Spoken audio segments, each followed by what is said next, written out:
Panther Nation podcast. Yeah. Let's go. Yeah. Oh, cut it. Cut right. And I would like to introduce one of the hottest podcasts in Carolina history. Let's go. Yeah. Talk, let's check. We got time to chop it up. Talking analytics and fantasy draft. You know what's up. Panther Nation representing. Cause this is where we talk that. Talk that's so incredible. Make them rewind that talk back. Pause. Talking Panthers football, we discussing it all. On and off the field, you know exactly who to call. You know we the #1 podcast. Competition is non-existent, you need to stop that. Pause. It's an honor to be a Panther fan, pause. At Bank of America, that is where we ball. Coming to the jungle, then you gonna feel the pause. Winning the trophy for the city, it is the call. Black, white, and blue, we going Carolina strong. And this is the conversation where everyone belongs. Discussing all the numbers and topics, you know we got it. We the hottest podcast and we poppin', let's go.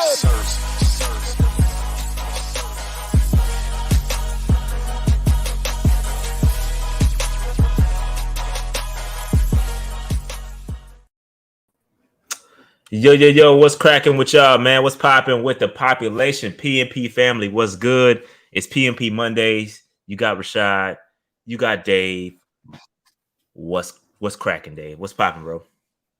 Look, man, I got a new setup up in here. Hopefully you guys like it. Hopefully the sound's good, and we'll see how this goes because we've got the NBA Finals popping off at 9:00. So I'm trying to do a 2-for-1 right here. So, how was your weekend, man? Weekend was cool. Pretty relaxed weekend. I got to see my niece. Played with her. She put me on some cool stuff. Hung out in Raleigh for a couple hours for some official business. It was great. Fantastic weekend, man. Got to chill with my people. Some people I hadn't seen in a minute. And it was awesome, bro. Good weekend for me, bro. Good weekend. How about yourself? Man, I had appointments and stuff, but it was a pretty long weekend for me. But overall, man, it was pretty good, pretty chill. Today, I was off today too. My daughter's about to get these wisdom teeth pulled, bro. About to be already? Yeah, man. High school's when it happens, bro. Shit. When joints start still got my joints.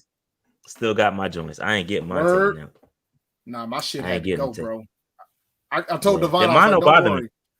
I was like, don't worry. Mine went out the same age. I had to get mine taken out at 15 too. And Devon's finishing up finals this week. Yeah, they took. Yeah, better. I guess it's better sooner than later. I guess. Yeah, because if you let them grow in and they don't grow in right, and them joints impact, that's just worse. Yeah. But right. So final. My daughter's got one final left. That's tomorrow, and then school's pretty much out. Wednesday's the last day. Yeah, school's a wrap here. School's a wrap here, man. My daughter's at the crib, getting on my nerves. So it is what it is. You got a daycare to take her to if it push come to shove, so you good. That's very true. Very true. That will be happening tomorrow, in fact, because I do have to go to work.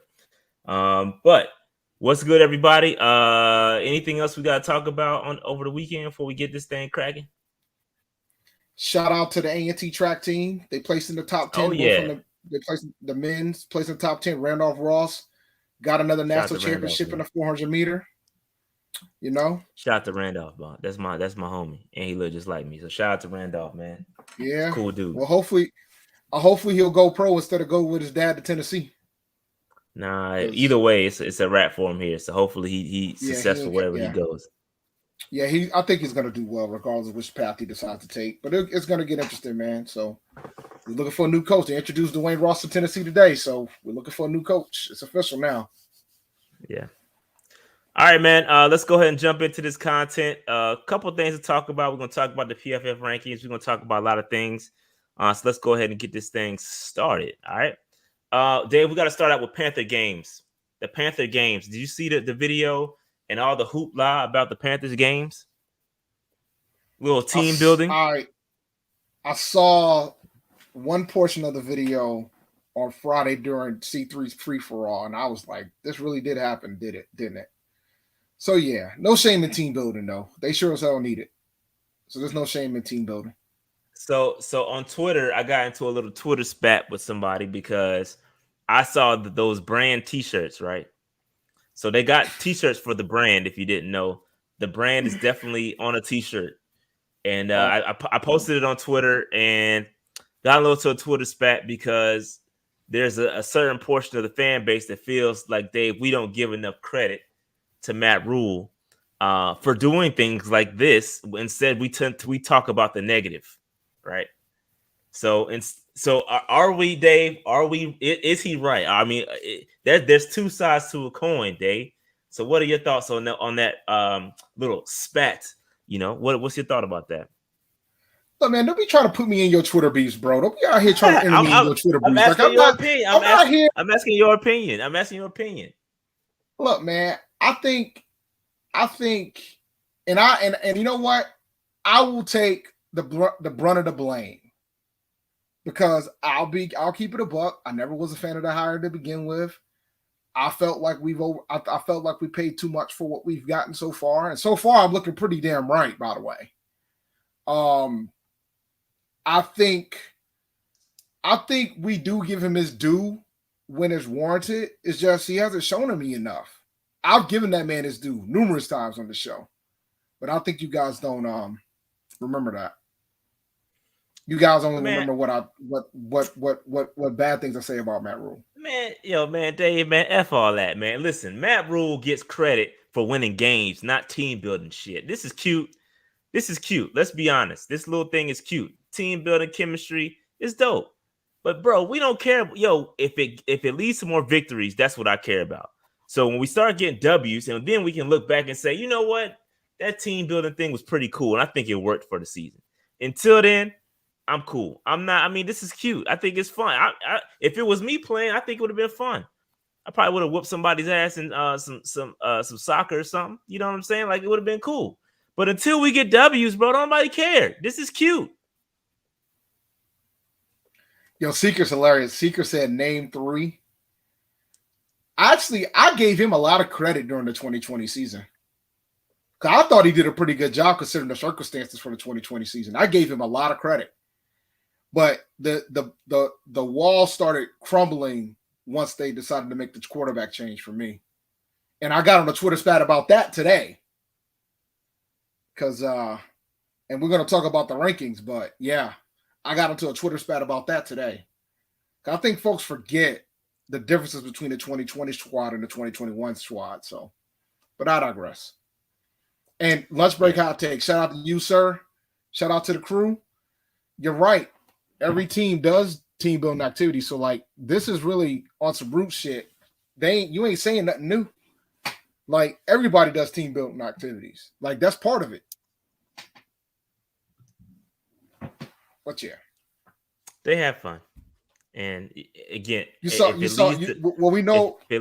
Darnold's not good at soccer either. So, well, yeah, it's a lot of things Sam Darnold is good at, and looks like he can't fall back on soccer if he goes unemployed this season, which is most certainly a possibility. This could be this man's last hurrah in the season, or in his career. So we'll see what happens. Nah, he'll get to come back as a backup. He just won't be a starter. Maybe.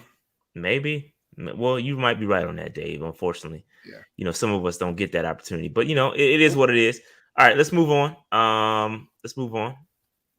Can't move. I don't know why that's doing that from the beginning. I don't know why I can't proceed the slides, but anyway, we'll go into the free agent visit. Dave, Carlos Dunlap. He is visiting the Panthers. What is your thoughts on this, Dave? I think we need him badly, especially if he's healthy. And it looks like if he passes the physical, it's looking like we're going to sign him, which would be great. Yep.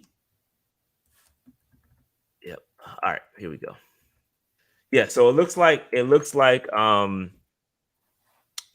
think this is interesting.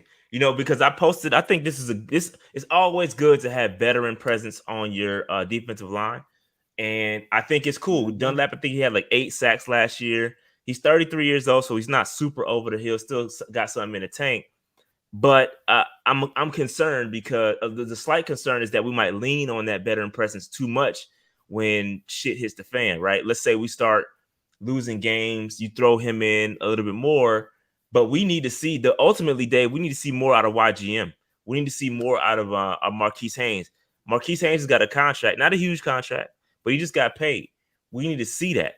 Luvu, those guys, we need to see those guys coming off the edge. So we'll see what Carlos Dunlap. I think, again, I love the sign. I'm not trying to hate on the signing. I like it, or on the potential signing, excuse me. But I just think that I want to see my young guys. I want to see those guys get out there and develop. And what Matt, I think Matt Rule, he's putting all this stock into developing talent, but then we end up bringing a veteran in to like just take the role. That kind of defeats the purpose of you getting these draft picks. You know what I'm saying? So But at the same time, bro, it could be a situation where he might not think them dudes is ready, which says that's a different discussion that has to be had about whether or not we think that those picks are good or not. Because if Matt Rule doesn't think they're ready, that's a whole different situation in itself. Yeah. Like you wouldn't be going after Carlos Dunlap if you think YGM is ready to take the load. Yeah, and it's starting to get a little concerning too, because you heard Matt Rule say last week, "Oh, we're going to take a look at the roster after minicamp," which minicamp hasn't happened yet. But we're going to take a look at the roster after minicamp, and then we're going to come back and see where the gaps are. And he said defensive, he said D-line, he said quarterback potentially. And so he didn't say linebacker. He did not say linebacker. Bro, he said how can you specifically not say quarterback and defensive end. I don't know. We haven't seen him, Dave. We might have a star. We might have like Luvu or somebody in there. I don't know. We haven't seen it. Until we see it, it's kind of hard to kind of knock him. You know what I'm saying? So we got to see it first before we go too crazy. Real quick, I wanted to address this comment. PFF credit Dunlap with 10 sacks last year. That's because PFF doesn't do half sacks. He probably had a couple of half sacks, and that's why. He said, "We be saying where's the pass rush, but then you don't say about bringing the established edge." I don't have a problem with him going after Dunlap, so don't be out here trying to tell me I have a problem. I like it. I like it. I don't have a problem with them bringing in Dunlap. I said I like it. I just feel like you guys be trying to put words in my mouth, man. You got to develop cats, man. That's my biggest thing. You got to develop. I don't disagree. You absolutely got to develop folk, but you ain't gonna see me cry about bringing in a veteran presence, because I understand how Matt Rule operates, man. Matt Rule don't want to be playing as young guys, man, unless he absolutely has to. If he had enough faith in YGM, they wouldn't be bringing in Dunlap. That's the way I feel about it. It was interesting with Phil Snow. Phil Snow said that they're gonna move YGM inside potentially and move him all over the place, which is what we've seen. We've seen that though. They've done that with him already. But true. It's again, Dunlap is a good player. Overall 72 grade. This is a quick look at his PFF scores for those that care about that kind of thing. PFF has him overall 72.1. Run defense solid, 22 total tackles, 1 forced fumble, 20 stops. Again, the 10 sacks is because they don't do half sacks, 20 hurries, 35 total pressures. Again, that's solid rotational numbers. He's not taking a ton of snaps, I don't think. Here's a quick look. That is a decent amount of snaps. He's looking at the 40 snaps a game, or maybe he got injured here. I don't know. Just kind of looking at the numbers. Yeah, you can see those snaps decreasing year over year. Obviously, he's getting older. So, yeah, man. But I like. Yeah, I agree. I'm not arguing that. I'm not arguing that at all. Yeah, he could be a rotational piece. That'd be a boom to the pass rush. Yeah. So yeah, I like it. I'm not opposed to it. I just hope it doesn't, hinder the development of our younger guys. That's all I'm saying. That's all I'm saying. All right. Any other thoughts? Any final thoughts on that? Oh, nah. When I read the article, when I read that he was coming in, I was happy because I know that we could utilize a veteran presence on that line. So this is a good pickup if we can get him signed in. That would be good. And but I still think we need to look at middle linebacker, bro. I don't understand why we haven't looked at middle linebacker. Yeah, and he's from Charleston, South Carolina, for those that were kind of drawing the connections. As players tend to wind down their careers, they do tend to come back home. So that's something that is a storyline to kind of follow if you're about that. All right, so let's move on. We talked about that. Robbie retirement. Dave, he went out there. He posted he's going to retire or considering retirement. Then he deleted that post, and then he showed up today in uniform. He's posted his uniform pictures on Twitter with the number 3. Dave, what's good with this cat, bro? No, I don't want to hear it. My man tired playing with terrible quarterbacks, bro. He's tired of playing with terrible quarterbacks. Like what else do you want? Do you think he's interested in a rebuild? Do you think he's interested in going through a rebuild again? He's already been through one. Was interested. I mean, he was interested in that when he re-signed. Like, I'm sure they kind of told him, no, hey, this is what's going on, bro. No. Him re-signing is about the fact that he had a career season. Like, I think we gotta call a spade here. That man had a career season. That man got paid. That man got paid after his career season. That's what he did. Cashed in. Got cashed in. Dude didn't show up to voluntary events to make sure he got cashed in. Make sure he got his money. So let's call it what it is. My man got paid after having his first 1,000-yard season of his career. So, and I can't blame him. But now it's like, all right, he used to having losing records. He's never had a winning record in his career. Like, think about that, dude. That has to be demoralizing for him. It's pretty bad. No, I mean, like, you know what I'm saying? So it's just, that has to be tough for him. He's never had a winning season. I mean, I like, man, y'all know how I feel about Robbie, man. I love Robbie Anderson, bro. But I just think this whole diva stuff, man, it ain't cute, bro. Like, yo, man, we don't need to. Sometimes you got to put the phone down, bro. Like, we don't need to see your every emotion. Like, he picks up the phone and any emotion, he just tweets it out. Like the whole Baker Mayfield thing. He's tweeting that. He's tweeting on about I'm glad he did that. I'm glad he did that. No, I mean, yeah, but we don't need to know every single thing. It's cool for some, it's some. I like it too. I like that. But we don't need to. It seems like when he's going through stuff, he picks up the phone. Is like sometimes you got to back away from that joint, bro. This is exactly right, Slim. Kevin Durant. It's the exact same thing. Durant might be far worse, but Robbie, it's on the same. It's the same thing. Durant got burners. It's the exact same thing, burners, bro. Yeah, that's exactly. Get you a burner and talk about that stuff, man. Don't do it on your main jump. But I don't know, man. I just feel like, yo, you got to put the phone down, man. Sometimes I be wanting to tweet stuff, bro. I understand how y'all gonna react, so I'll be like, no, I ain't gonna say that. I've got so many tweets in the drafts where I'll be like, man, I ain't gonna say that shit. I can't say that. Like, you gotta watch what you put out there, bro. Go ahead. Here's my thing, man. I think folks have been slandering Robbie something vicious since he posted this tweet. Like that man can't play, which is insane to me. You know what I'm saying? Like, they're just going off the results from last season, not thinking about the season before.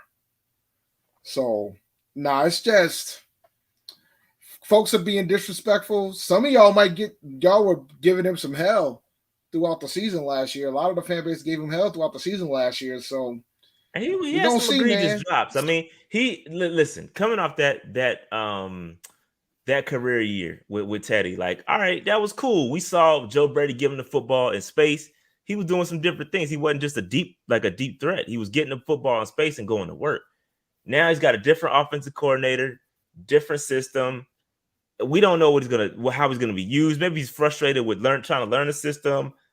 I don't know what it is, but I will say this: I think this is great news for my man Terrace Marshall, because, dog, I'm telling y'all, man, I got so much hopes for Terrace Marshall. I think this dude is gonna ball out. I know I've heard Matt Rule talk about Terrace Marshall, and I have zero concerns if Robbie decides to pack it up he's not gonna get traded. I seen that in the chat.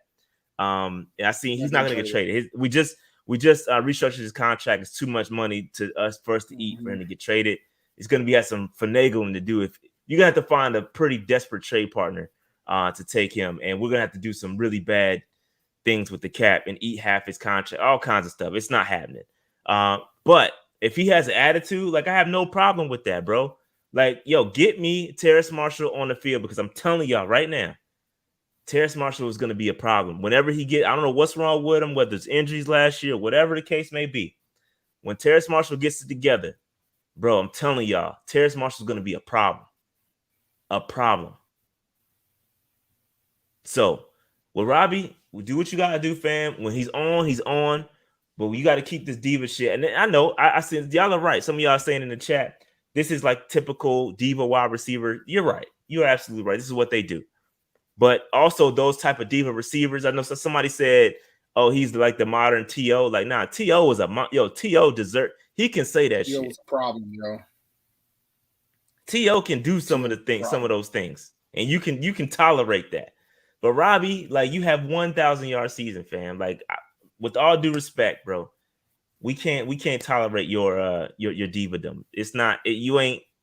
And I know he got shooters. I know I'm kind of talking. I'm just talking, but that ain't it. It ain't cute, bro. That ain't cute. But anyway, and I get it. I get his frustration. The quarterback. I get it, bro. I get it. But you still got to perform, fam. You just got paid. You got to come on, bro. Come on, man.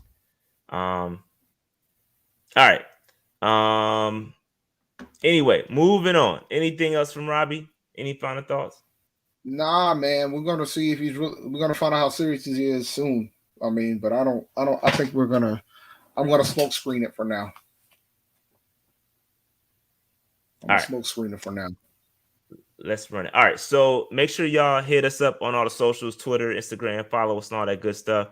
Patreon members, patreon.com/Panther Nation PC. Hit us up. Shout out to all the free agents that are supporting the channel with a $3 donation. We greatly appreciate that. It's a whole lot of y'all, and we greatly appreciate every one of y'all because y'all keep the train rolling. Keep the train rolling. All right. Franchise players, we appreciate y'all as well. Contributed to the channel $10 a month. We greatly appreciate y'all as well. And I did this last week. We do have a Silver Club PSL that's going, and that we're giving away game tickets. We gave away one last week to Steve. Shout out to Steve Hagler, who definitely contributes to this channel more than just Patreon membership. He be in the super chats killing. So he won last week. I got to get him his ticket. All right. So shout out to Steve. But again, MVP members, we're giving away a game ticket, club seats. It's not 500 level. This club seat action, okay? Shout out to y'all. We got more content, more exclusive content, more interviews coming. Hang tight. Training camps coming where y'all get to pick who we highlight per day. So all that stuff is coming back. So we appreciate y'all. All right. Dave, Underdog Fantasy. Yeah, man. So check this out. You got 5 minutes, but I know there's a special line on, I believe it's on Draymond Green tonight. I know that's probably a risk if it is. Yeah, it's a risk if it is, considering how he scores points. But I mean, you probably can bank on the over for him. So you can do the pick'ems, do the over-unders. You can win up to 20 times your money with 5. If you get 5 of them correct, 3 correct, you can win 6 times your money. And also, just so you know, you can also start the best ball tournaments for football. Baseball still going on. They're doing over-unders for baseball as well. So check out Underdog Fantasy. Go to underdogfantasy.com. Use the code PNP. They're still doing the $100 deposit match. So when you sign up, use the code PNP. It really helps out the channel. Yeah, yo, man, I will laugh my ass off if Draymond gets 0 points. But that should be the over. He should be able to get a rebound and assist. Oh yeah, that's easy. Yeah, he should get at least a point. So you're good there. So yeah, I was just logging to see what it was. Yeah, so you got 5 minutes, guys, to get in on that line. I might hop on that line. But check out Underdog Fantasy, man. Like I said, underdogfantasy.com, sign up. When you sign up, use the code PNP. They match up to $100 on your first deposit. So you put in $100 on your first deposit. My bad. What else you got? Go ahead. Go ahead. No, I was going to say go Jason for it. Tatum, 40 and a half points, plus rebounds, plus assists. Oh, I'm about to. Yeah, it's time to hop in. It's time to get in. Get in when So you you fit taking in. that? You taking the over on that day? Oh hell yeah, I am. 40 points, rebounds, and assists. Oh, They yeah, got 1.5 taking blocks that. and steals. 7 rebounds for Tatum, over under. Well, I'm gonna take the 40 total. That's rebounds, assists, and points, right? Rebounds, assists, and points. Yeah. Yeah, let me go ahead. I'm literally doing it right now. So Draymond, we're gonna give you over, buddy. Oh yeah, over for Tatum. And then I'm just gonna roll Jaylen with Brown. that. What about Steph? What's Steph looking like? Steph. Can't find his ass. Here we go. Steph. I got him. 41.5 points, rebounds, and assists. I'll take the over on that. So we'll do, I could do 25. See if I can win me a $150. So I did over Draymond, over Tatum, over Curry on points, rebounds, and assists. Let's see how that goes. I did the same. I'm rocking with you, Dave. P and P together, bro. We rolling together. I'm with you on that. Yes, sir. And if Draymond Green don't get a point, rebound, or assist, I'm gonna be furious.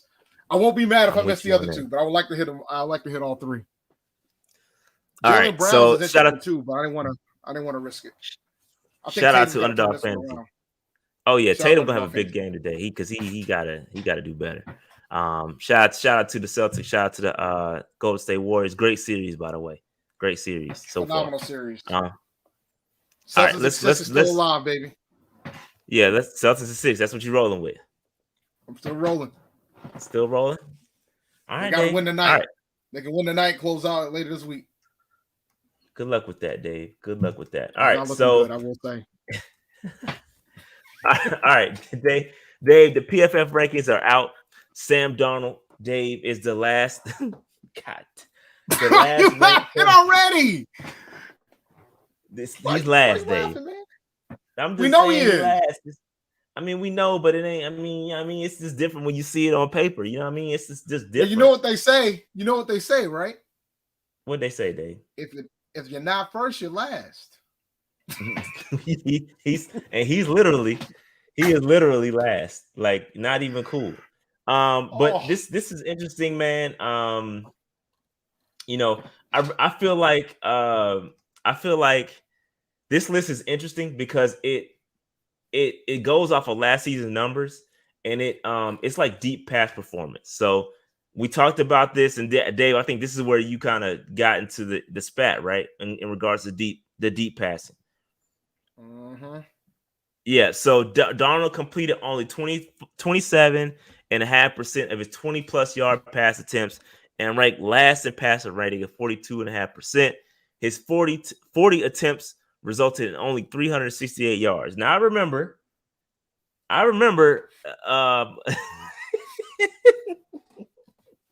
ain't saying shit. Dave. Look, man. Yeah. My memory kind of jacked. My memory a little messed up. But I remember there was another dude that y'all told me was worse. And y'all told me that this dude's gonna come in here and slang that joint and make it all better. But this dude is dead last, based off of last year's numbers. He had we out here downgrading everything. Quarterback position, deep passes, pretty bad. Decision making. We downgrade on the whole shit. And you guys swore up and down this man was better than Teddy Bridgewater. Oh my God. No, they don't have the rookies in this list. There's some backup quarterbacks that are better than him. This is based off of last year's performance. Davis Mills was top based on the deep throwing. Davis Mills. Here's the top 5 for deep pass throwing. Pause. Okay. Kyler Murray was number 1. Justin Herbert was number 2. Kirk Cousins was number 3. Tom Brady was number 4, which is interesting, his age. Davis Mills was number 5. Davis Mills was number 5, Dave. Patrick Mahomes, number 6. Dak Prescott, number 7. Carson Wentz, number 8. Joe Burrow, number 9. Matt Stafford, number 10. I won't read the rest. But yeah, that's pretty bad. What was Tua? Tua was Tua was 17. Tua 17. Mac Jones 21. Teddy was 26. Teddy so, was again, still ahead of him. This is just deep passing. Two Dolphins quarterbacks was ahead of him. That's what I just said. There was some backups on this list because he was 32, and then this is not include rookies. So there's some dudes starting right now that Sam Darnold isn't better than for the deep pass. Shout out to Landon with the damn, the Ron Simmons damn. That's pretty funny. Justin Fields was 20. Justin Fields was 20. Josh Allen 13, Russell Wilson 12. But yeah, so any more thoughts on this list, Dave, on where Sam Darnold falls? And it's interesting because Matt Rule said that they were doing some deep passing in practice, and you saw that highlight. And that's why I don't get too hype over highlights that they're posted from practice. But Sam Darnold did throw a nice deep pass to Terrace Marshall in practice. That was a highlight that was floating around, and everybody was saying how good of a practice that Sam Darnold had that day. I think it was sometime last week before the Panther games. He had a good practice. And so they're saying, I think Matt Rule went out there and said that, he had one of the best practices he ever had as a Panther. But again, it's all T-shirt and shorts. In the game, where is this at in the game? Are we going to draw up some deep passes? Because I tried to tell y'all that when other dude was our quarterback, I won't say his name because y'all get mad when I say it. But when other dude was our quarterback, I said it was a system. I said it was the system. I said it was a system back then, and y'all killed me for it. Y'all killed Teddy. Y'all killed me for it. And I told y'all it was a system. Matt Rule then come out then and said that we want to get rid of football quick. We got offensive line issues, and so hopefully now the offensive line is fixed. I'm wondering, will they start to drop some more deep passes? Because I think we have to stretch the field at some point. You can't dink and dunk your whole way. Like, you have to be able to stretch the field. You have to keep the defense honest. So yeah. I don't know, bro. I always bring this up. Our lack of patience is the reason why Sam Darnold is still on this roster. Our lack of patience. Oh, where was Baker? That's a good question. Where was Baker? Baker Mayfield was 16. Not bad. 40. Mayfield threw 40.8% of his deep passes accurately, and 37% of his deep passes were in the perfect spot. 9th and 7th among starters, respectively. However, he ranked 23rd in turnover-worthy play rate on those throws, and consequently 24th in PFF grade. So, like I said, I still stick with my assessment for last. I know there's some people that are knocking down the door for Baker, and they want him. They think he's, but bro, I'm telling you, if you couldn't get it done, what you had over here, it's just not it. It's just not it. What he had over there from an offensive line perspective and a run game, bro, all that stuff matters. You have to stop looking at quarterbacks in isolation and saying, take this guy here and expect to get the same performance here. There's so many other factors, bro. It's so many other factors. It's not the same. It's not apples and apples. You're comparing apples and oranges. It's not the same, bro. He also has Kevin Stefanski. That matters. It matters. Mm-hmm. Mm-hmm. It matters. All right, so let's move on from quarterbacks. But that was a good question in regards to Baker Mayfield. He had an awful culture. He had an awful culture over at the Browns, but you bring in Deshaun Watson. Okay, carry on. Just move on, please. All right, moving on. Offensive line, Dave. We're not last. This is all projections, right? This is just projections. Carolina Panthers are projected to rank 24th, which is an improvement, right? And their projected starters are Icky, Brady, Bradley Bozeman, Austin Corbett, Taylor Moton. I think that's a pretty solid guess on what the offensive line configuration is going to look like. You can debate the guard, whether Michael Jordan is going to be that starting guard or they just plan to use Brady Christensen at left tackle? I don't know. I haven't seen anything. I'm just going off of what I've heard. But they're saying Michael Jordan looks good out there, and so you never know who's going to play left guard. But this is a good guess. I'm just going to say it's a very good, educated guess on what it could be. But this says this is a conservative estimate for what one of the worst offensive line in the NFL last season. But it's one that is now bursting with potential after multiple offseason moves. Taylor Moton has played more than 1,000 snaps and earned a 76 plus PFF grade in 4 straight seasons. That's pretty solid. That's Carolina's building block, and the team added a couple of free agents in the interior to raise the unit's floor. The offensive line's ultimate performance will obviously depend on how quickly rookie Ike Ekwonu can adjust to pass protecting in the NFL level after he earned only a 78.3 pass blocking grade last season for NC State, that's about right. That's about right. We know he can run block. We know that. We know he's a monster. But can he get the pass sets? We don't know yet. But this is solid. This is a solid guess. I think it's going to be an improvement. Dave, what's your thoughts, bro? I think this is the 5. I think the debate's going to be if what PFF thinks is accurate, how much would that really help Sam Darnold? How much would that really help Matt Corral? How much would it really help any quarterback that's starting?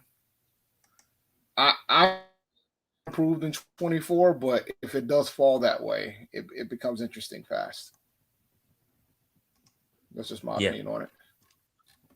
Yeah, and so just to give you some context in regards to the offensive line rankings. So they had them ranked in tiers. Our tier was like 1 solid tackle and some building blocks. That's pretty much what tier we were in.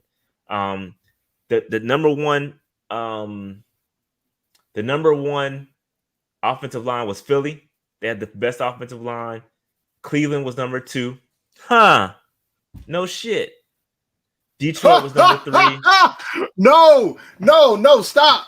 Who was second? Cleveland Browns, Dave. Cleveland Browns. Who was the quarterback for Cleveland last season? Baker Mayfield. Really? Yeah. And y'all really think you're going to be better with the projected 24th best line in the league? Okay. Carry on.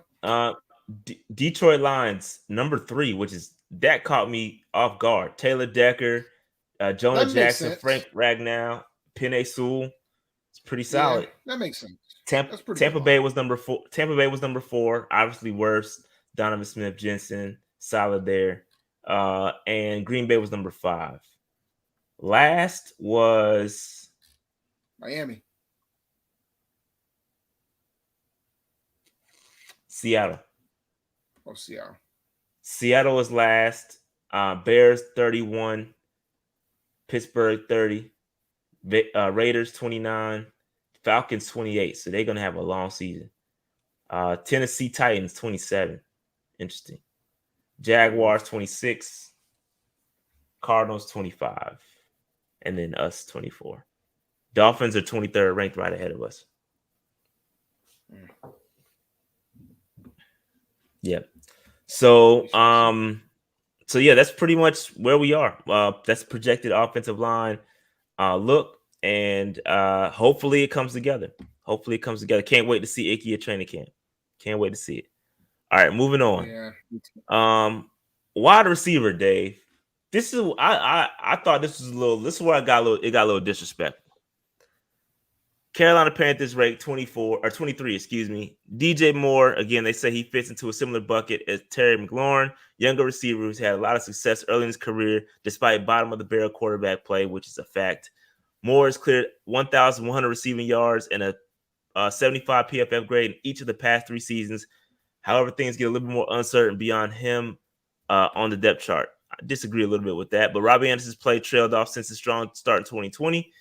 Terrace Marshall failed to make much of an impact, 0.5 yards per route run as a rookie last year, and tight end group led by Ian Thomas doesn't move. I agree about now if they're including the tight ends, I that might make a little bit of sense if they include the tight ends, because our tight ends they're not scaring anybody from a receiving threat, just to be truthful. I mean, we got DJ Moore. we have DJ Moore. We understand that DJ Moore is probably a top 10 wide receiver in the league. I think that's fair to say. But then after that, it gets pretty ugly fast. Like we're banking on a lot of projections. Like if Robbie turns her back to 2020, if Terrace Marshall makes that next step, you know what I'm saying? If Rashard Higgins catches a spark, like there's a lot of ifs with our receiver core. We don't discuss it enough. But I mean that is the reality of the fact too. You know what I'm saying? Like it's just when you compare it to like when you rank our wide receiver core within our division, where are we at? Third? Maybe second? Third? Nah. Yeah, third. I would say third. I think the question marks. There's question marks though, because I mean, on paper, Saints are pretty solid, right? And we know what the Bucks Michael got. Thomas, and they drafted Olave, and then you got Tampa Bay. They got Evans. But Michael Thomas, is he gonna play? Like I'm hearing he banged up. So is he? I don't know if he gonna be ready to go. So yeah, I would say third, just to be right now third. Yeah, third is where we would be. Yeah. So you take like the only wide receiver core might be better than is Atlanta. Like let me see. No debate. No debate, because I don't think nobody has because Calvin Ridley suspended. Nobody has. Well, Draymond got us 2 points, but nobody has. That's funny. Nobody that Atlanta has is better than DJ Moore. All right, so how about so here's the receiver rankings. Number 1, Cincinnati Bengals. They got the best receiving core in the league according to this. Tampa Bay number 2. Chase Boyd makes sense. Miami number 3. Eagles number 4. Eagles are high on a lot of this on damn near every list. The Raiders are number 5. Let's start from the bottom. They just gave Hunter Renfrow that bag too. They did. He got a nice little bag. The Bears have the worst receiving core, and not only that, they were pretty down there on offensive line as well. And then you insert Justin Fields, and then you wonder why he ain't he not performing well. And now you got a new head coach. You don't know how that new head coach is going to feel about him. Exactly. Green Bay is number 31. Obviously, they let Devontae walk, so they traded him, whatever. Houston Texans number 30. Baltimore Ravens 29. Jacksonville Jaguars 28. Falcons number 27.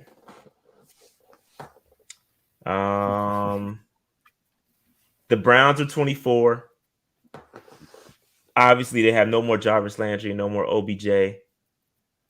And we're 23. Right. In front of us is the Giants and Detroit and New England and Kansas City. I'm dying at well, New England just picked up Devontae Parker, right? Yeah. They did. Parker. So. Yep. So that's what it is for the wide receivers. I feel a little disrespected there, man. I think we better than that. Quarterback play is hurting us a little bit. But then at the same time, when people wonder when folks wonder why we're like the last rated team in Madden and things last in the power rankings, this is why. Like I think a lot of folks ain't giving us enough credit on the talent side of the fence. So, yeah. Yeah, man. All right. So that's the. Oh, go ahead. Oh no, this is depressing, man. These numbers are tough to see. I told you, man. They got us down here in the bottom, bro. Who's next? Bottom. What position is next? Next up, we have we should be top 5 running here. back. Number 8, Dave. Number 8. I think they got some question marks on McCaffrey's health, which is understandable. But as you can see, Christian McCaffrey earned a 86.5 grade, PFF grade in 2019, third amongst qualifying running backs. on over 1,000 snaps. He almost never left the field and was integral in everything that Carolina did on offense, ranking 8th in the league in rushing conversions and 9th in receiving conversions across all positions.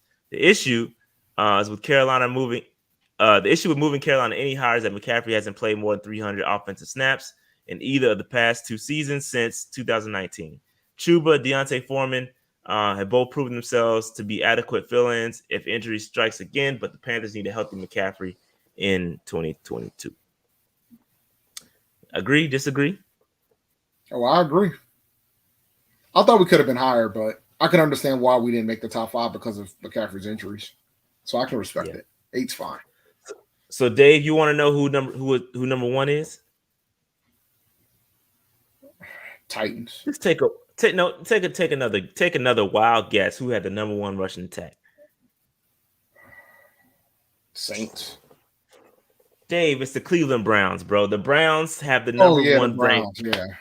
Nick Chubb, Kareem Hunt, Dearness Johnson. They have the number 1 rushing attack. Yeah, I know. Who would have thunk it, Dave? I'm trying to be nice to Baker Mayfield because you guys think I've been Baker Mayfield. I was trying to not think that they would be number 1. But then again, when you have the number 2 offensive line, that would make sense. But you got exactly a top rushing attack. But, what do I know? But you guys swearing up and down that Baker can walk into this shit and improve it. That's the most hilarious thing. So who's top 10, man? So we know Cleveland's number 1. Top 10. You got Cleveland number 1, Indianapolis Colts number 2 with Jonathan Taylor, Naheem Hines, Phillip Lindsay. That's pretty solid. Green Bay Packers number 3, AJ Dillon, Aaron Jones, solid. Minnesota Vikings, Dalvin Cook, Alexander Madison. Obviously, is he going to be healthy? They didn't. I'm finding it interesting. They didn't give them the "can he stay healthy" treatment. Same with the Saints. New Orleans Madison, Saints. In their defense, Alexander Madison historically has done really well when Cook is hurt. He's done really well. So that would make sense why they could stay in the top 5. Yeah. So Alvin Kamara with the Saints, obviously he's going to be suspended, but they did bring Mark Ingram back. So that's going to be interesting. Tennessee Titans number 6, Derrick Henry, obviously coming off that injury, but they also have Hassan Haskins, who they just drafted. That's going to be a really solid rushing attack. Haskins is a good running back. Dallas Cowboys, Zeke and Tony Pollard. That's solid. That's solid. And then the Panthers, Denver Broncos number 9, Melvin Gordon, Javonte Williams. That's solid right there too. Baltimore Ravens number 10, J.K. Dobbins, Gus Edwards, and they signed Mike Davis as well. All them running backs that got hurt. Wow. And they still made it into the top 10. Mike Davis and Tyler Matty as well. Yeah. And then the Rams, we'll go to the bottom. I don't want to get all in between the middles. But the last rushing attack is the Texans. That's pretty trash what they got. Kenyon Green. That's the offensive line. Yeah, I don't know. Rams are 31. I don't know how the Rams. Cam Akers. I don't know how the Rams are 31, but shout out to Cam Akers, is my guy. Kansas City Chiefs at 30. That makes sense. With Edwards-Helaire, and now they got Ronald Jones as well. Falcons at 29 with Cordell Patterson. That's kind of wild.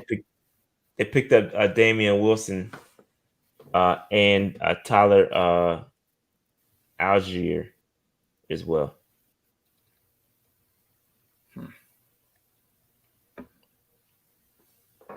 All right. So that's the running backs, Dave. Any thoughts there? We're gonna be running these. We're gonna be running down people's throat, man. That's what it boils down to. We're gonna be running folks down the throat. All right. Let's move on. PFF coach rankings, Dave. Matt Rule, 24th. And this Listen, does before not we get it, include. Yep, go ahead. Go ahead. all I want to know is this: where is Stefanski ranked? You got to give me a second. I got to pull it up. That's fine. Let me see. I'm just here to prove my point. That's all. Wouldn't be Dave if you wasn't trying to take a victory lap, bro. We get it. I'm here to take the laps, bro. We get it. All right. So this just real quick, this ranking, I don't think it includes the new coaches, obviously. So you only have a total of 26 coaches. That makes it worse, Rashad. Yeah. Yeah. So Matt Rule is 24th, ahead of only 24 out of 26. Yeah, ahead of only Dennis Allen from the Saints and Robert Saleh from the Jets. And I'd argue that Saleh is going to have a better. The Jets are loading up, so I think the Jets are going to have a solid season this year. So, what did you say? Where's Stefanski? Stefanski is. Oh, I'm just scrolling to the top, Dave. Don't mind me. It's taking me a while. Are we good? I was being funny. Yeah, Stefanski. He's higher than 24. I know that much. Yeah, I can't find him.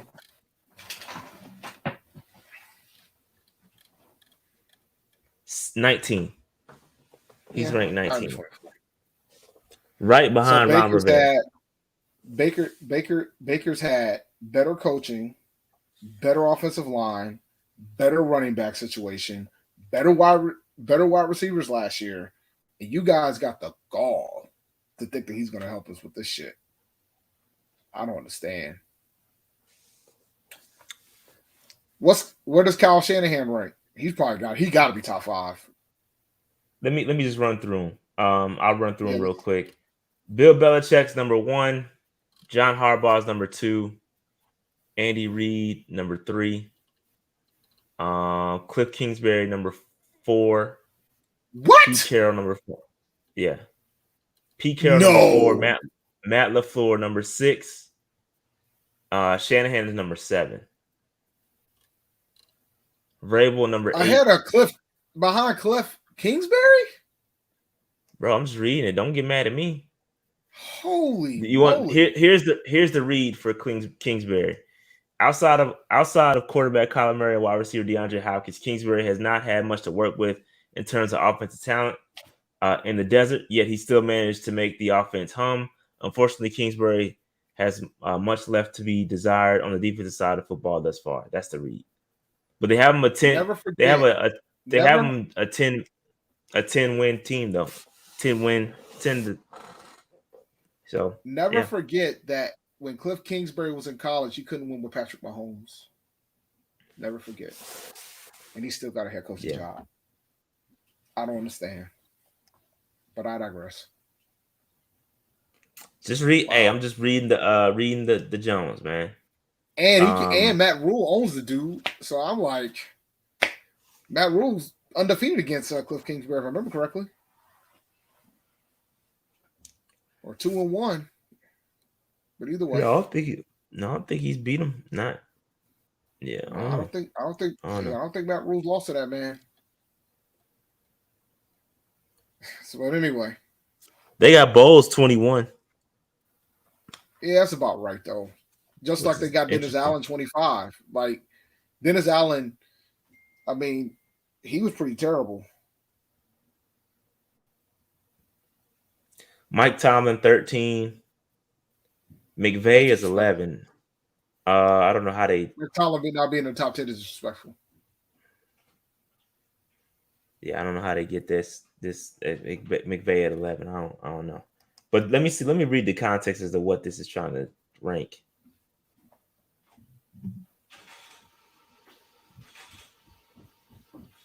Yeah, they're ranking them on an analytics. Blah blah blah. This ranking does not consider results prior to 2011. So it's some past stuff too. So I don't know. But anyway, that is the coaching rankings from PFF. Matt Rule at the bottom. One thing I can say is that, obviously with Matt, we give him a hard time because he's earned it. But I'll say that, we do have experience on our roster now, right? On our coaching staff. There's Steve Wilks. There's McAdoo.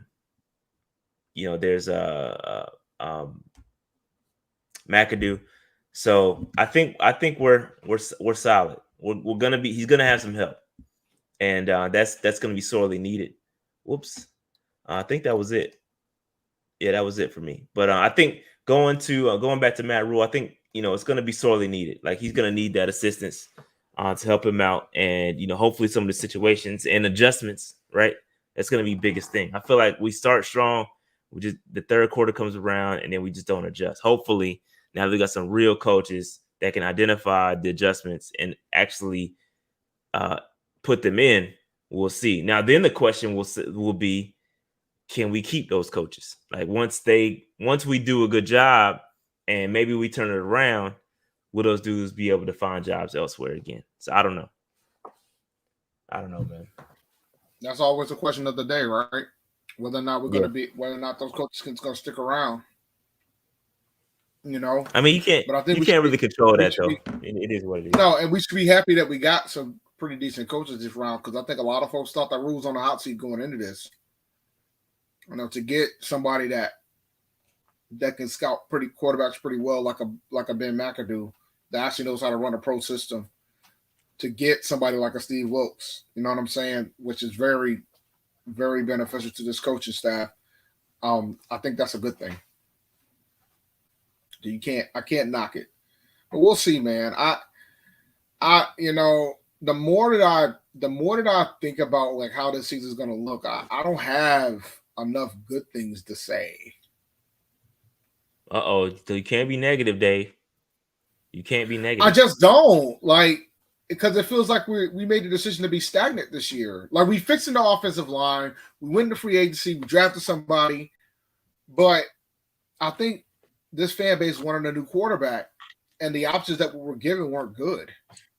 So because they weren't good, we said, all right, we just got to roll what we got. Yeah. And we'll see what happens.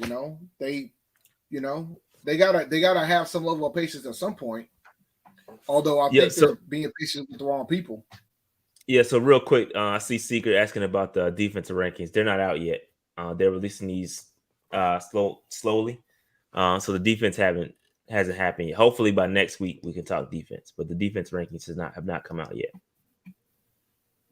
or I haven't seen them anyway. I know they rank individual. They've ranked individual players, but not the cores. So we got anything else to talk about, Dave? We gotta have something to talk about. What we missed? Did we miss something? I'm trying to think what happened in the NFL this week. We talked about the Watson situation, didn't we? Oh, okay. So one thing we didn't talk about, Dave. One thing we didn't talk about was we didn't talk about the New York Times article, but yeah. What's that? We talked about when the New York Times article about Deshaun talking about he was with the lease. He got at least 66. I don't care about that, man. 13 months. I'm tired of talking about that, man. One but thing we didn't talk about. Go ahead. And I'll close it as this. It looks like the teams that did not get Deshaun Watson are relieved based on sources. Oh, for sure. So we relieved too. One thing we didn't talk about, Dave, and I meant to talk about it when we were talking about Sam, was that it appears, and according to Joe Person, that Matt Rule is warming up to Sam Darnold and Matt Corral as the guys moving forward. Dave, I think you could pull up the article if you wanted to read it, but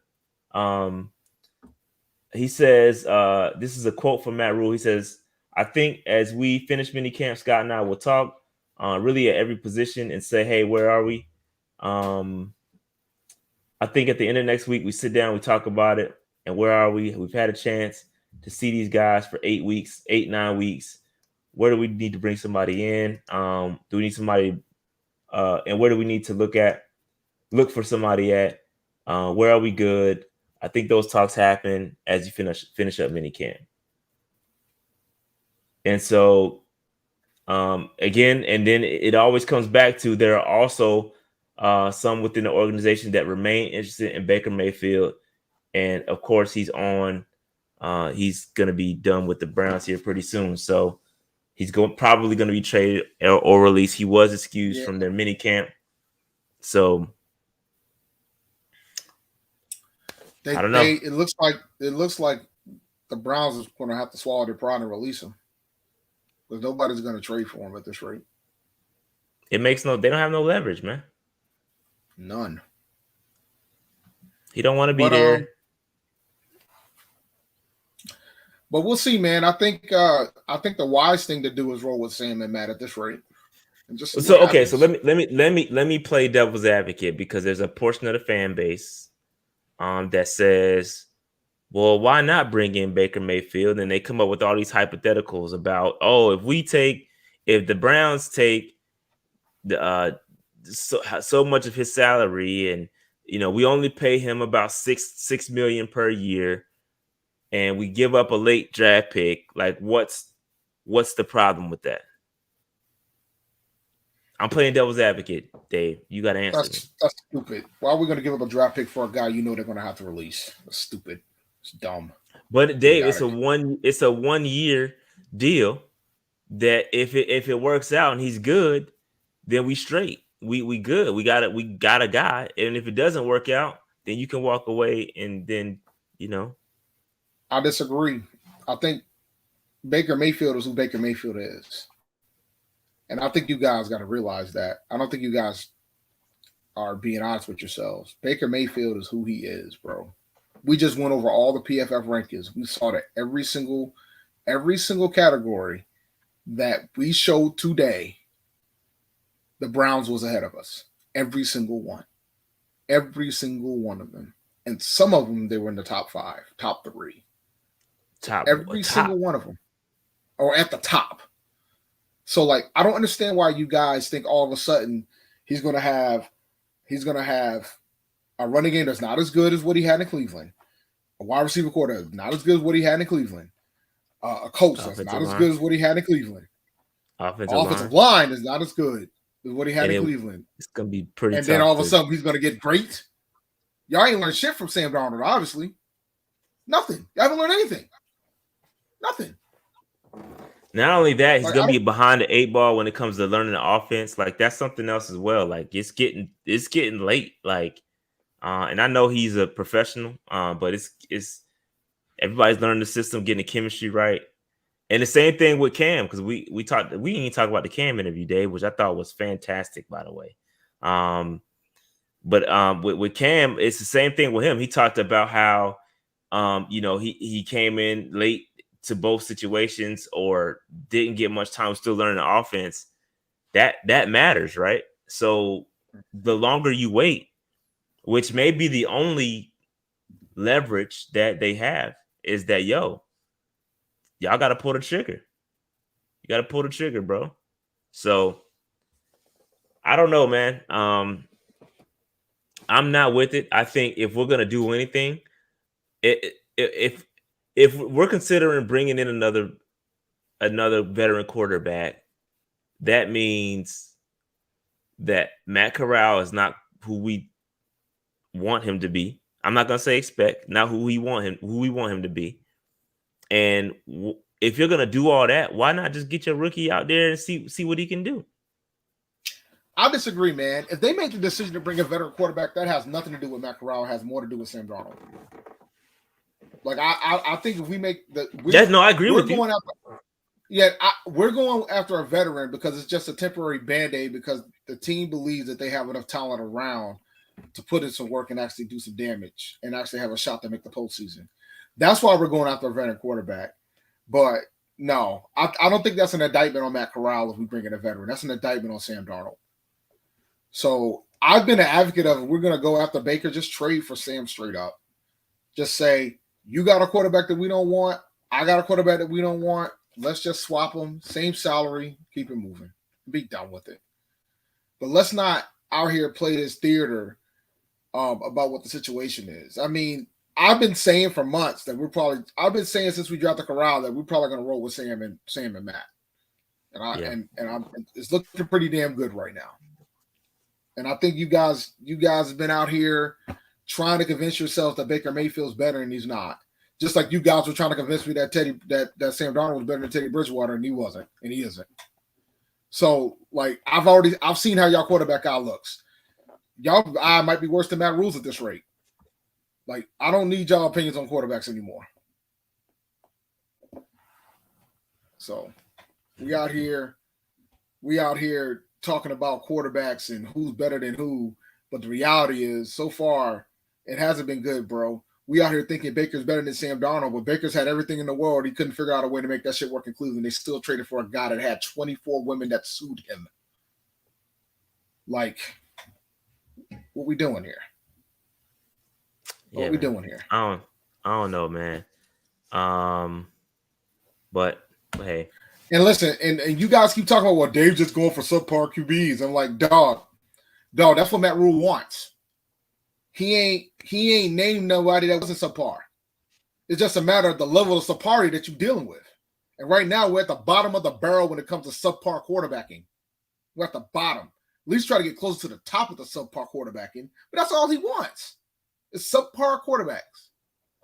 All these people are subpar quarterbacks. I mean, what do you want me to say?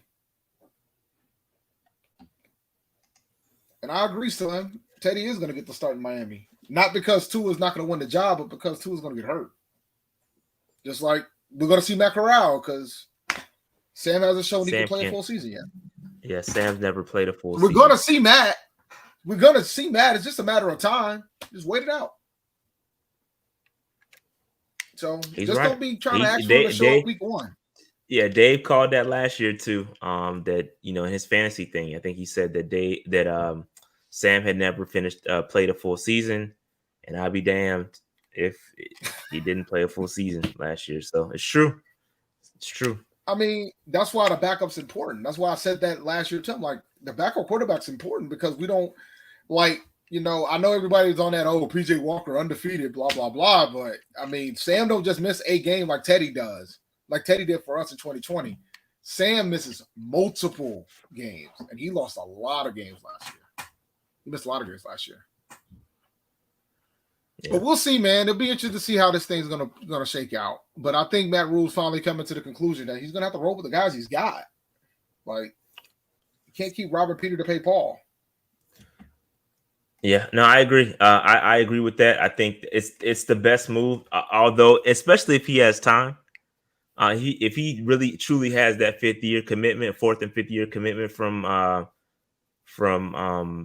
Tepper, I think that you roll with what you got, bro. Like let Matt come along slowly, build it the right way, bro. Sam, let you again. You lay in that bed. Now you got to sleep in it, bro. So all right, that's how I feel about it. Since you dropped me with a hypothetical, let me drop you with a hypothetical. Oh shit! Here we go. If this team goes 6-11, will Matt Rule still be the coach in the fourth going to the fourth? I think so, man. I the way the vibes that I'm getting from Tep and what he's been saying, I think so. I really think he believes in this whole 5-6 year thing. Like I think it's true. I think he's going to be the coach. Excuse me. So let's cut it in half. If he goes 3-14, is he still the coach?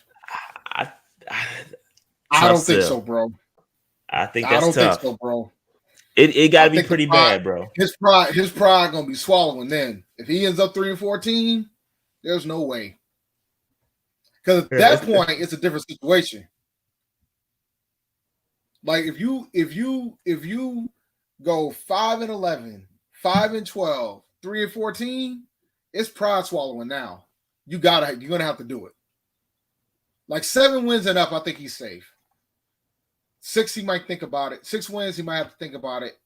I think anything below 6, he should be gone. But I think 5-12, he'll probably still be here. But yeah, man, that's tough. That's tough. So, hey, real quick, did you see the Cam Newton interview? Yeah, I saw the bulk of it. I saw most of it. So what you think, man? What you think? I thought Cam accepted responsibility for putting himself in those situations. That was dope. But at the same time, there have been quarterbacks who showed up and actually put in the work, not knowing an offense. You know what I'm saying? So, like, I think that's a slippery slope because you're still in the league. You're still like a professional football player. So I think, do I think he got a fair shake? Hell no. Should he have been more selective when it came to the situation? Probably. I think he knew the Carolina situation was what it was. I don't think we could accept it as a fan base, but I think he knew what that situation was. And I think he knew what the New England situation was. There's a reason why Brady left. It wasn't an accident why Brady left that situation. But, yeah, I think he knew what it was. I think he wanted a good story. And I think, it didn't go nearly as what he thought it was going to go. But he was learning the offense. I get it. I think he should be able to start in this league, but I think the situation is not going to warrant it. It's not going to allow it. So we'll see. Yeah, no, I feel like, man, it was such a good interview, man. And we talking about all the on-field stuff, but man, that off-the-field stuff that he was talking about was crazy. Like all the mentoring and all that stuff, and it was some good stuff that he was talking about that I hope people, we talked, you talked about I got the short end of the stick and I did this and I put myself in situations. That's cool. But the biggest thing for me was off the field stuff, bro. Like, I think he's in his bag when it comes to that stuff. And I don't think he's done. I'm hopeful. I hope that he comes back to the Panthers, to be honest with you. I still think, even if he's not a starter, I still think it would be dope for him to come here, end his career here, even if it's as a backup. I think he can be that. I think he can still be helpful. If you know what team he should go to, though? Who's that? Did you go to Seattle? Seattle. You should go to Seattle. That's where he should go. I don't know about that one, Dave. Nah, I don't know if that's kind of another shitty situation, is it not? No, but he wants to start. Yeah, but wanting to start is what got him in these both past two shitty situations, is it not? Yeah, but the thing is, the Patriots situation wouldn't have been bad if I think he was going to win the starting job until the COVID situation happened in New England. But the Panther situation, he should have. I think, in hindsight, we were looking at a crazy story, but the reality was, I think Matt Rule was never going to give him a fair shake. That's just this is just my opinion. I don't think he would have given a fair shake because he's got his cards on Sam, and I think we saw that. We saw that near the end of the year that he didn't get the fair shake. So, yeah, it didn't make. I agree. It didn't make no sense, Dave. I mean, Jared, you're right. That's not. No, he should have been more so. But remember, another thing that happened in that interview too was about him talking about how he has to be a starter. Like, he talks about, and they were having a conversation about, like, you gotta be a starter. He said that. I don't think he said that. But they were saying, well, you're not. No, they were egging him like, yo, like, you can't be a backup. You have to be a starter. Like, your personality is no. Well, they were saying that because, all that comes with it, like the aura, his personality, the swag, all that stuff that comes along with it.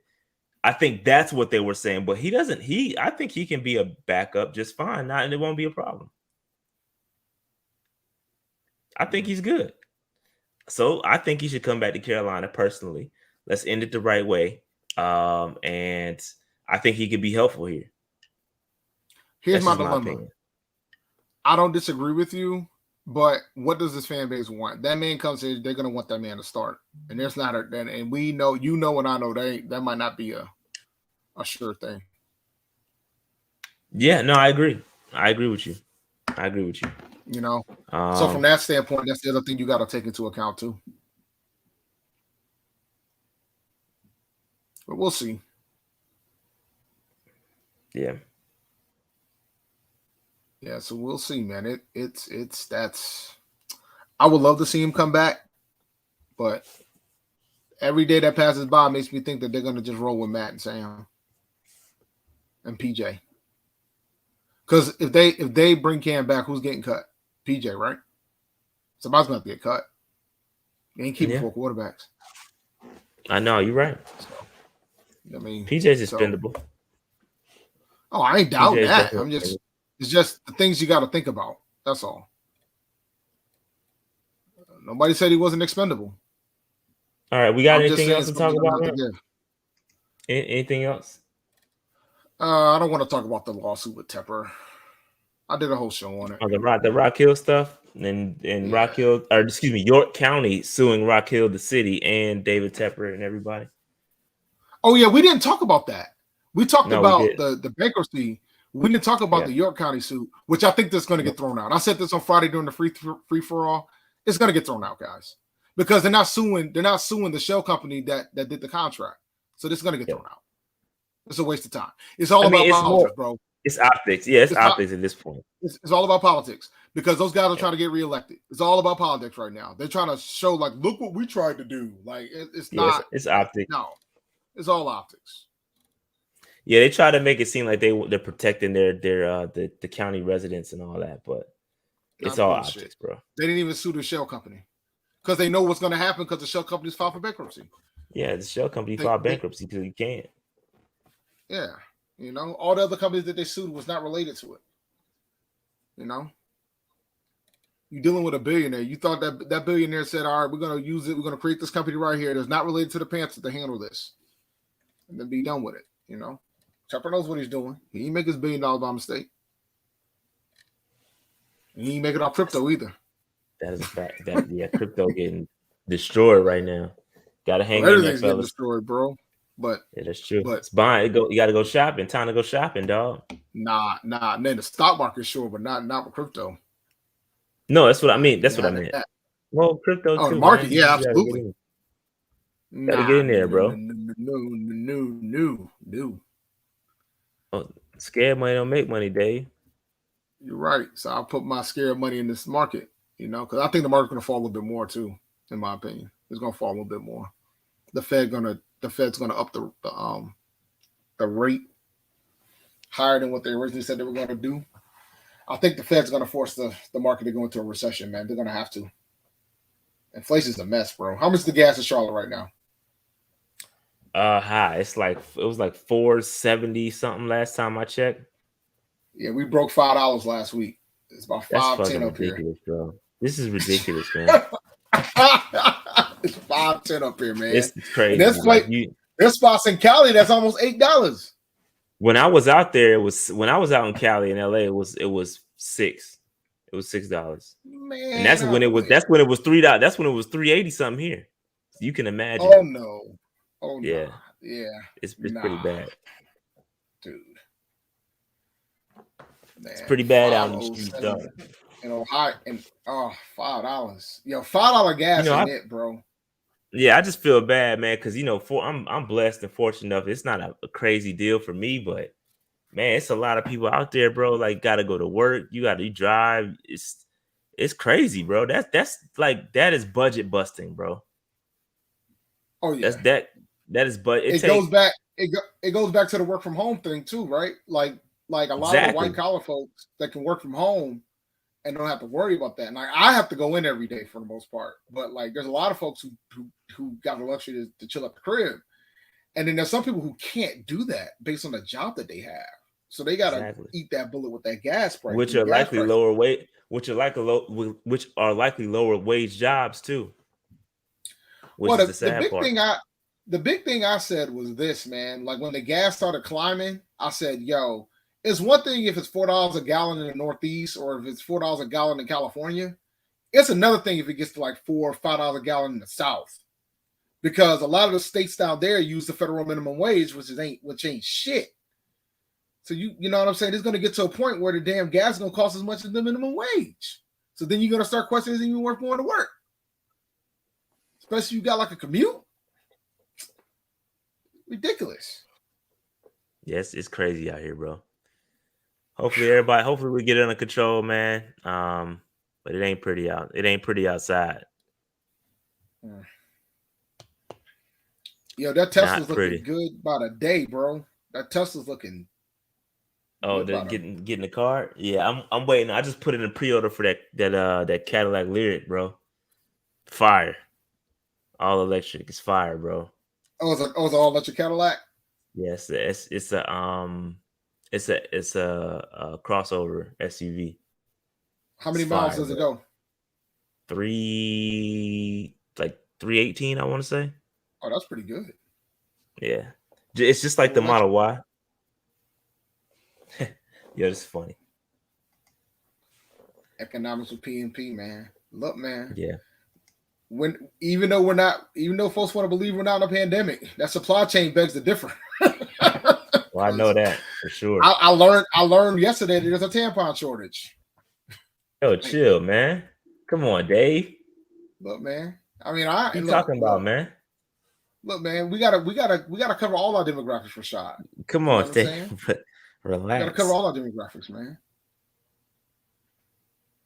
Relax, we'll see what happens. Bro. We'll see what happens, man. Something's gonna have to give, though. Like, there's a lot of folks that can't survive with the gas prices, the rent prices, everything. I'm starting to regret not refinancing my house, though. I'm gonna tell you that. Didn't I tell you to do that, bro? I swore I told you to do that. The wife didn't approve, sir. The wife didn't approve. I had a good rate. It was about cashing out. But ain't no more cashing out now. That cash out, bro.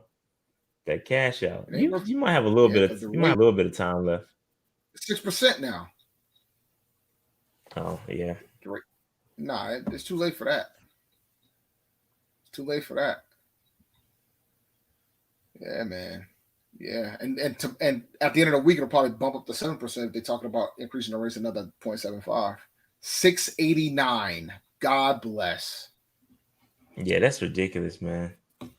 Oh, it's ridiculous. Hope you going somewhere nice, Jared, because good God. I think Jared said he's moving to. I don't want to put his business out there, but I know where he's going. One of my favorite places in the world. Oh, okay. Is the gas $7 a gallon there? Probably it's high, but there you go. He put it out there. Oh yeah. Shout out to Jared. Yeah, and the thing is, there's two different types of Vegas.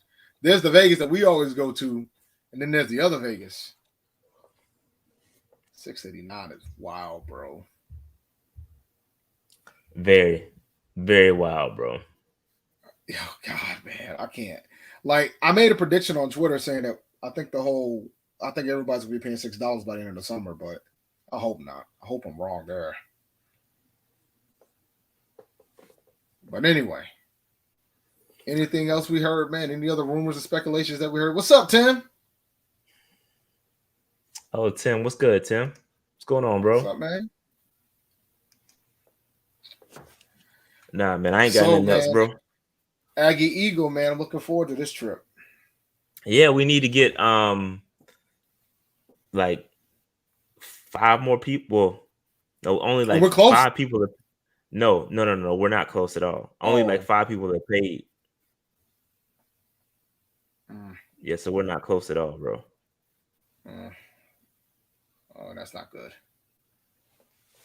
Well, I know tickets going to sell next week, so at least we'll know what the plan is on Friday, right? That's why. Yeah, that's why I wanted to put it out there. Yeah, that Step Show tickets going to sell that week too. I don't know if Ada's stepping or not, but got to find out. Yeah, I don't know. I doubt it. You don't think they'll step, man? They'll probably win.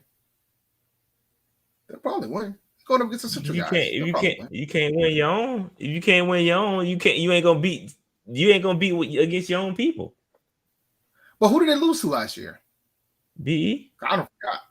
Oh, they lost to the Alphas last year? Okay. Yeah.